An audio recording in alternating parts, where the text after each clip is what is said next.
नमस्कार, मैं जया भट्टाचार्य साहित्य के गुलदस्ते से कहानियां चुनकर कथाकार की पंक्तियों को अपने आवाज के जरिए आपके दिल तक पहुंचाने का प्रयास करती हूं। अगर मेरा ये प्रयास आपको थोड़ा सा भी पसंद आए तो अपनी प्रतिक्रिया जरूर दीजिएगा। कहानियों के गुलदस्ते से आज हम आपके लिए लेकर आए हैं भीष्म साहनी की कहानी चीफ की दावत। भीष्म साहनी द्वारा रचित चीफ की दावत कहानी मध्यम वर्गीय समाज की स्वार्थपरता, दिखावे और वृद्ध माता पिता की उपेक्षा को दर्शाती है।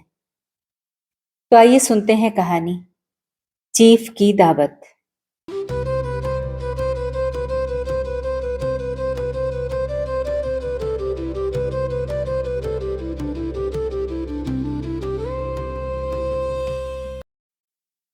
आज मिस्टर श्यामनाथ के घर चीफ की दावत थी। श्यामनाथ और उनकी धर्मपत्नी को पसीना पोंछने की फुर्सत न थी। पत्नी ड्रेसिंग गाउन पहने, उलझे हुए बालों का जूड़ा बनाए, मुंह पर फैली हुई सुर्खी और पाउडर को मले, और मिस्टर श्यामनाथ सिगरेट पर सिगरेट फूंकते हुए चीजों की फेहरिस्त हाथ में थामे एक कमरे से दूसरे कमरे में आ जा रहे थे। आखिर 5 बजते बजते तैयारी मुकम्मल होने लगी। कुर्सियां, मेज, तिपाइयां, नैपकिन, फूल सब बरामदे में पहुंच गए। ड्रिंक का इंतजाम बैठक में कर दिया गया। अब घर का फालतू सामान अलमारियों के पीछे और पलंगों के नीचे छिपाया जाने लगा। तभी श्यामनाथ के सामने सहसा एक अड़चन खड़ी हो गई। माँ का क्या होगा? इस बात की ओर न उनका और न उनकी कुशल गृहिणी का ध्यान गया था। मिस्टर श्यामनाथ श्रीमती की ओर घूमकर अंग्रेजी में बोले, माँ का क्या होगा? श्रीमती काम करते करते ठहर गई और थोड़ी देर सोचने के बाद बोली, इन्हें पिछवाड़े इनकी सहेली के घर भेज दो। रात भर बेशक वहीं रहें, कल आ जाएं। श्यामनाथ सिगरेट मुंह में रखे सिकुड़ी आंखों से श्रीमती के चेहरे की ओर देखते हुए पल भर सोचते रहे। फिर सिर हिलाकर बोले, नहीं, मैं नहीं चाहता कि उस बुढ़िया का आना जाना फिर यहां शुरू हो। पहले ही बड़ी मुश्किल से बंद किया था। माँ से कहें कि जल्दी से खाना खा के शाम को ही अपनी कोठरी में चली जाए। मेहमान कहीं 8 बजे आएंगे, इससे पहले ही अपने काम से निपट लें। सुझाव ठीक था, दोनों को पसंद आया। मगर फिर सहसा श्रीमती बोल उठी, जो वो सो गई और नींद में खर्राटे लेने लगी तो साथ ही तो बरामदा है जहां लोग खाना खाएंगे। तो इन्हें कह देंगे कि अंदर से दरवाजा बंद कर लें, मैं बाहर से ताला लगा दूंगा। या माँ को कह देता हूं कि अंदर जाकर सोए नहीं, बैठी रहें, और क्या। और जो सो गई तो डिनर का क्या मालूम कब तक चले। 11-11 बजे तक तो तुम ड्रिंक ही करते रहते हो। श्यामनाथ कुछ खींच उठे, हाथ झटकते हुए बोले, अच्छी भली ये भाई के पास जा रही थी, तुमने यूं ही खुद अच्छा बनने के लिए बीच में टांग अड़ा दी। वाह, तुम माँ और बेटे की बातों में मैं क्यों बुरी बनूं? तुम जानो और वो जाने। मिस्टर श्यामनाथ चुप रहे। ये मौका बहस करने का न था, समस्या का हल ढूंढने का था। उन्होंने घूमकर माँ की कोठरी की ओर देखा। कोठरी का दरवाजा बरामदे में खुलता था। बरामदे की ओर देखते हुए झट से बोले, मैंने सोच लिया है। और उन्हीं कदमों माँ की कोठरी के बाहर जा खड़े हुए। माँ दीवार के साथ एक चौकी पर बैठी, दुपट्टे में मुंह सिर लपेटे माला जप रही थी। सुबह से तैयारी होती देखते हुए माँ का भी दिल धड़क रहा था। बेटे के दफ्तर का बड़ा साहब घर आ रहा है, सारा काम सुबीते से चल जाए। माँ, आज तुम खाना जल्दी खा लेना, मेहमान लोग 7:30 बजे आ जाएंगे। माँ ने धीरे से मुंह पर से दुपट्टा हटाया और बेटे की ओर देखते हुए कहा, आज मुझे खाना नहीं खाना है बेटा। तुम तो जानते हो, मांस मछली बने तो मैं कुछ नहीं खाती। जैसे भी हो अपने काम से जल्दी निपट लेना। अच्छा बेटा। और माँ, हम लोग पहले बैठक में बैठेंगे, उतनी देर तुम यहाँ बरामदे में बैठना। फिर जब हम यहाँ आएंगे तो तुम गुसल खाने के रास्ते बैठक में चली जाना। माँ अवाक बेटे का चेहरा देखने लगी, फिर धीरे से बोली, अच्छा बेटा। और माँ, आज जल्दी सो नहीं जाना, तुम्हारे खर्राटों की आवाज दूर तक जाती है। माँ लज्जित सी आवाज में बोली। क्या करूं बेटा, मेरे बस की बात नहीं है। जब से बीमारी से उठी हूं, नाक से सांस नहीं ले सकती। मिस्टर श्यामनाथ ने इंतजाम तो कर दिया, फिर भी उनकी उधेड़ बुन खत्म नहीं हुई। जो चीफ अचानक उधर आ निकला तो 8-10 मेहमान होंगे, देसी अफसर, उनकी स्त्रियां होंगी। कोई भी गुसल खाने की तरफ जा सकता है। क्षोभ और क्रोध में वो झुंझलाने लगे। एक कुर्सी को उठाकर बरामदे में कोठरी के बाहर रखते हुए बोले, आओ माँ, इस पर जरा बैठो तो। माँ माला संभालती, पल्ला ठीक करती उठी और धीरे से कुर्सी पर आकर बैठ गईं।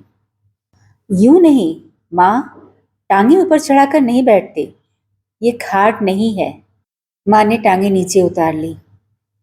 और खुदा के वास्ते नंगे पांव नहीं घूमना, नहीं वो खड़ाऊ पहनकर सामने आना। किसी दिन तुम्हारी ये खड़ाऊ उठाकर मैं बाहर फेंक दूंगा। माँ चुप रही। कपड़े कौन से पहनोगी माँ?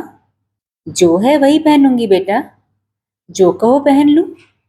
मिस्टर श्यामनाथ सिगरेट मुंह में रखे फिर अधखुली आंखों से माँ की ओर देखने लगे और माँ के कपड़ों की सोचने लगे। श्यामनाथ हर बात में तरतीब चाहते थे। घर का सब संचालन उनके अपने हाथ में था। खूंटियां कमरों में कहाँ लगाई जाएं, बिस्तर कहाँ पर बिछे, किस रंग के पर्दे लगाए जाएं, श्रीमती कौन सी साड़ी पहने, मेज किस साइज की हो। श्यामनाथ को चिंता थी कि अगर चीफ का साक्षात माँ से हो गया तो कहीं लज्जित नहीं होना पड़े। माँ को सिर से पांव तक देखते हुए बोले, तुम सफेद कमीज और सफेद सलवार पहन लो माँ। पहन के आओ तो जरा देखूं। माँ धीरे से उठी और अपनी कोठरी में कपड़े पहनने चली गईं। ये माँ का झमेला ही रहेगा, उन्होंने फिर अंग्रेजी में अपनी स्त्री से कहा। कोई ढंग की बात हो तो भी कोई कहे, अगर कहीं कोई उल्टी सीधी बात हो गई, चीफ को बुरा लगा तो सारा मजा जाता रहेगा। माँ सफेद कमीज और सफेद सलवार पहनकर बाहर निकली। छोटा सा कद, सफेद कपड़ों में लिपटा, छोटा सा सूखा हुआ शरीर, धुंधली आंखें, केवल सिर के आधे झड़े हुए बाल पल्ले की ओट में छिप पाए थे। पहले से कुछ ही कम कुरूप नजर आ रही थी। चलो ठीक है, कोई चूड़ियां उड़ियां हो तो भी पहन लो, कोई हर्ज नहीं। चूड़ियां कहाँ से लाऊं बेटा? तुम तो जानते हो सब जेवर तुम्हारी पढ़ाई में बिक गए। ये वाक्य श्यामनाथ को तीर की तरह लगा। तिनक कर बोले, ये कौन सा राग छेड़ दिया माँ? सीधा कह दो नहीं है जेवर बस। इससे पढ़ाई वढ़ाई का क्या ताल्लुक है? जो जेवर बिका तो कुछ बनकर ही आया हूं, नीरा लंडूरा तो नहीं लौट आया। जितना दिया था उससे दुगुना ले लेना। मेरी जीभ जल जाए बेटा, तुमसे जेवर लूंगी? अरे मेरे मुंह से यूं ही निकल गया, जो होते तो लाख बार पहनती। 5:30 बज चुके थे। अभी मिस्टर श्यामनाथ को खुद भी नहा धोकर तैयार होना था। श्रीमती कब की अपने कमरे में जा चुकी थी। श्यामनाथ जाते हुए एक बार फिर माँ को हिदायत करते गए, माँ, रोज की तरह गुमसुम बन के नहीं बैठी रहना। अगर साहब इधर आ निकले और कोई बात पूछे तो ठीक तरह से बात का जवाब देना। मैं न पढ़ी न लिखी बेटा, मैं क्या बात करूंगी? तुम कह देना माँ अनपढ़ है, कुछ जानती समझती नहीं, वो नहीं पूछेगा। 7 बजते बजते माँ का दिल धक धक करने लगा। अगर चीफ सामने आ गया और उसने कुछ पूछा तो वो क्या जवाब देगी? अंग्रेज को तो दूर से ही देखकर घबरा उठती थी। ये तो अमेरिकी है, ना मालूम क्या पूछे। मैं क्या कहूंगी? माँ का जी चाहा कि चुपचाप पिछवाड़े विधवा सहेली के घर चली जाए, मगर बेटे के हुक्म को कैसे टाल सकती थी। चुपचाप कुर्सी पर टांगे लटकाए वहीं बैठी रही। एक कामयाब पार्टी वो है जिसमें ड्रीम कामयाबी से चल जाए। श्यामनाथ की पार्टी सफलता के शिखर चूमने लगी। वार्तालाप उसी रॉ में बह रहा था जिस रॉ में गिलास भरे जा रहे थे। कहीं कोई रुकावट न थी, कोई अड़चन न थी। साहब को विस्की पसंद आई थी, मेम साहब को पर्दे पसंद आए थे, सोफा कवर का डिजाइन पसंद आया था, कमरे की सजावट पसंद आई थी। इससे बढ़कर क्या चाहिए? साहब तो ड्रिंक के दूसरे दौर में ही चुटकुले और कहानियां कहने लग गए थे। दफ्तर में जिस रौब से रहते थे, यहाँ पर उतने ही दोस्त परवर हो रहे थे। और उनकी स्त्री गले में सफेद मोतियों की हार, सेंट और पाउडर की महक से ओतप्रोत कमरे में बैठी सभी देसी स्त्रियों की आराधना का केंद्र बनी हुई थी।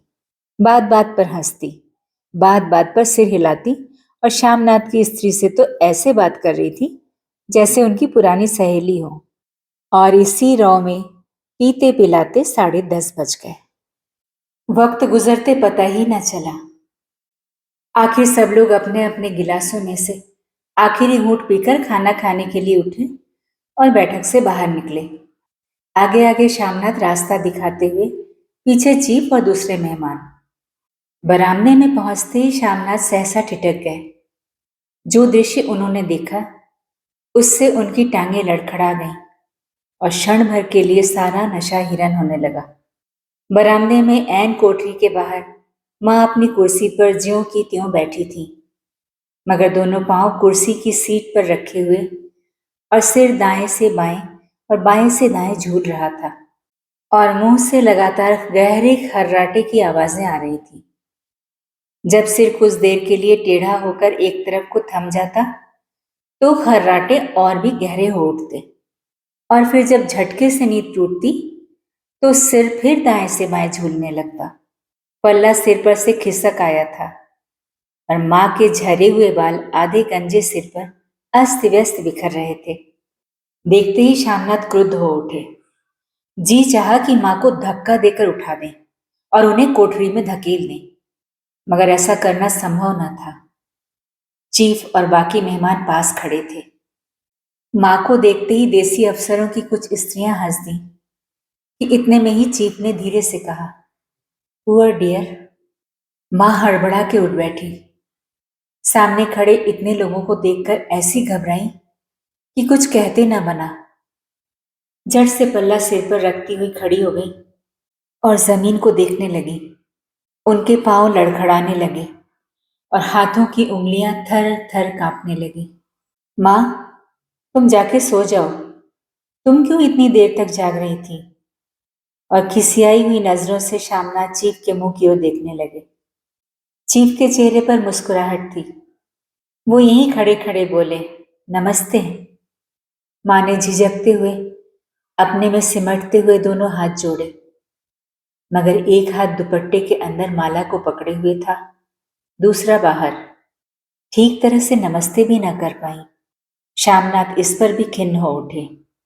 इतने में चीफ ने अपना दायां हाथ हाथ मिलाने के लिए माँ के आगे किया। माँ और भी घबरा उठी। माँ, हाथ मिलाओ। पर हाथ कैसे मिलाती? दाएं हाथ में तो माला थी। घबराहट में माँ ने बायां हाथ ही साहब के दाएं हाथ में रख दिया। श्यामनाथ दिल ही दिल में जल उठे। देसी अफसरों की स्त्रियां खिलखिलाकर हंस पड़ी। क्यों नहीं माँ, तुम तो जानती हो दायां हाथ मिलाया जाता है, दायां हाथ मिलाओ। मगर तब तक चीफ माँ का बायां हाथ ही बार बार हिलाकर कह रहे थे, हाउ डू यू डू? कहो माँ, मैं ठीक हूं, खैरियत से हूं।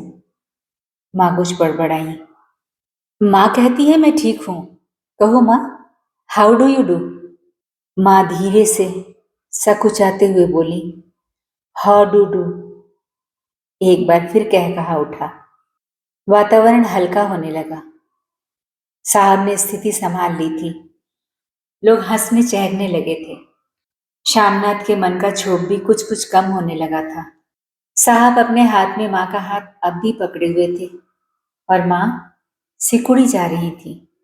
साहब के मुंह से शराब की बू आ रही थी। श्यामनाथ अंग्रेजी में बोले, मेरी माँ गांव की रहने वाली है, उम्र भर गांव में रही है, इसीलिए आपसे लजाती हैं। साहब इस पर खुश नजर आए। बोले, सच? मुझे गांव के लोग बहुत पसंद हैं। तब तो तुम्हारी माँ गांव के गीत और नाच भी जानती होंगी। चीफ खुशी से सिर हिलाते हुए माँ को टकटकी बांधे देखने लगे। माँ, साहब कहते हैं कोई गाना सुनाओ, कोई पुराना गीत अरे तुम्हें तो कितने ही याद होंगे। माँ धीरे से बोली, मैं क्या गाऊंगी बेटा, मैंने कब गाया है।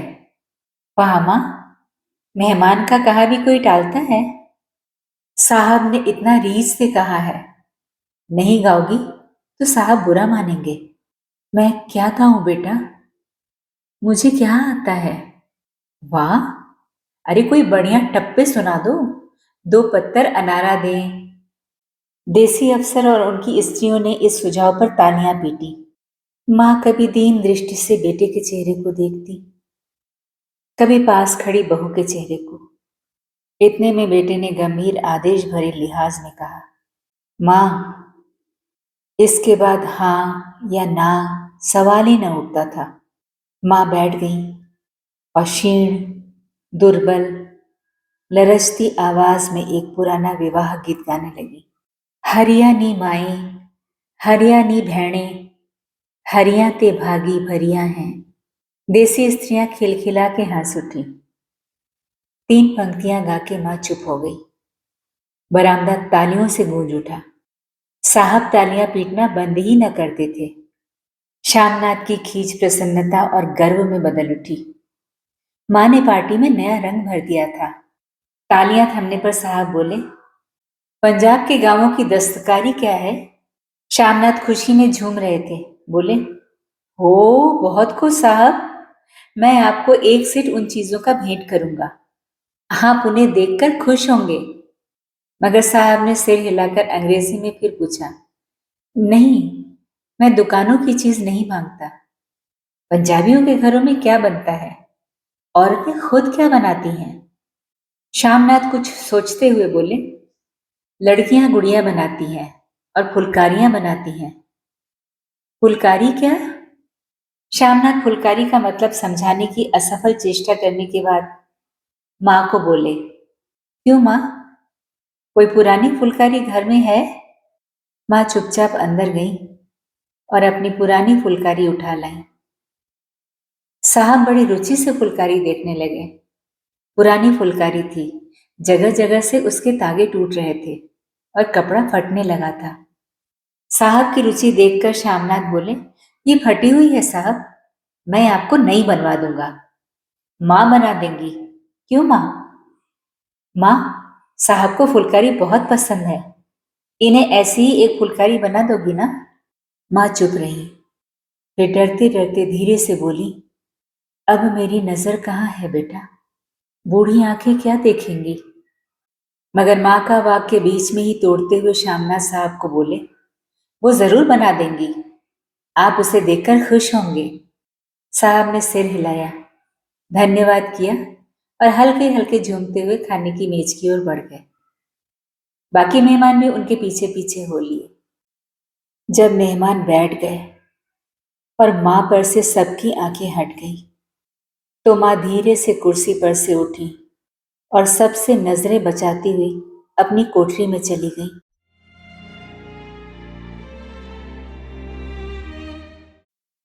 मगर कोठरी में बैठने की देर थी कि आंखों में छल छल आंसू बहने लगे।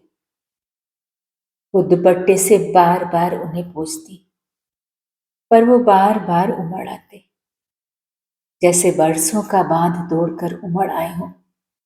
मां ने बहुत देर दिल को समझाया, हाथ जोड़े, भगवान का नाम लिया, बेटे के चिरायु होने की प्रार्थना की, बार बार आंखें बंद की। मगर आंसू बरसात के पानी की तरह जैसे थमने में ही ना आते थे।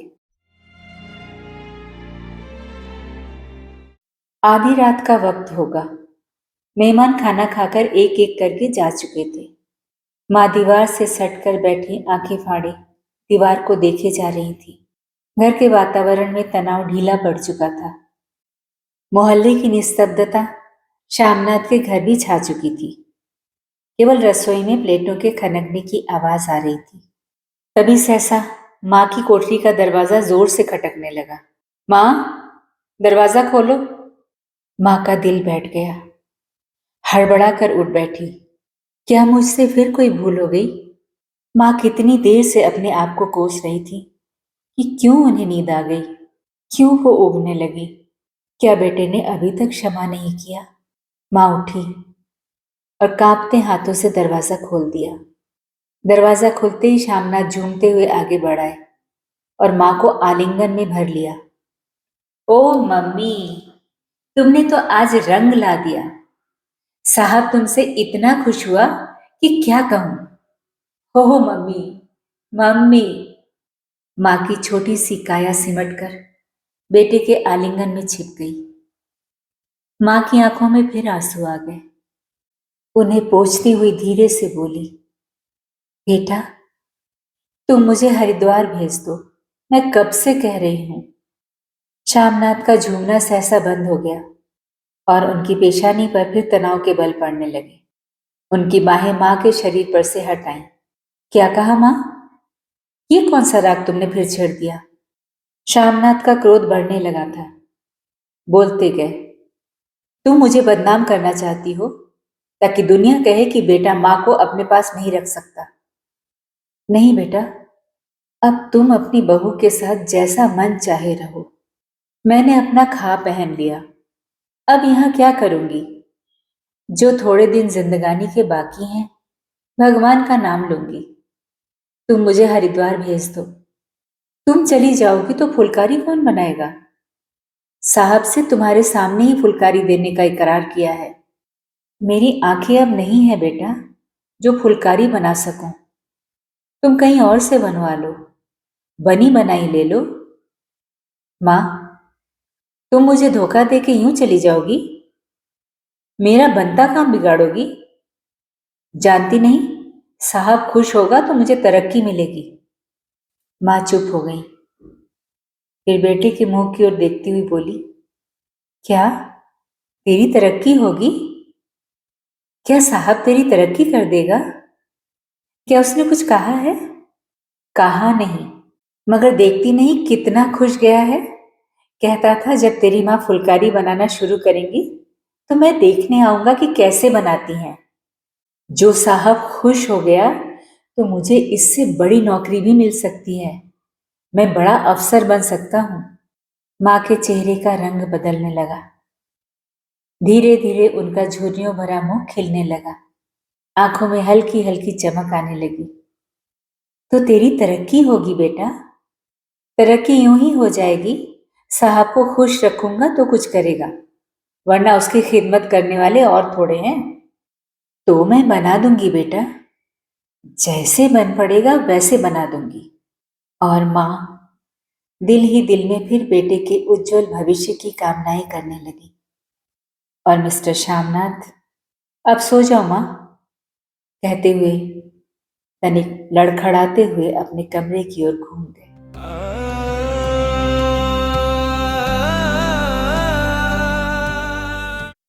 चीफ की दावत। अभी आप भीष्म साहनी की लिखी ये कहानी सुन रहे थे, मेरे यानी जया भट्टाचार्य की आवाज में।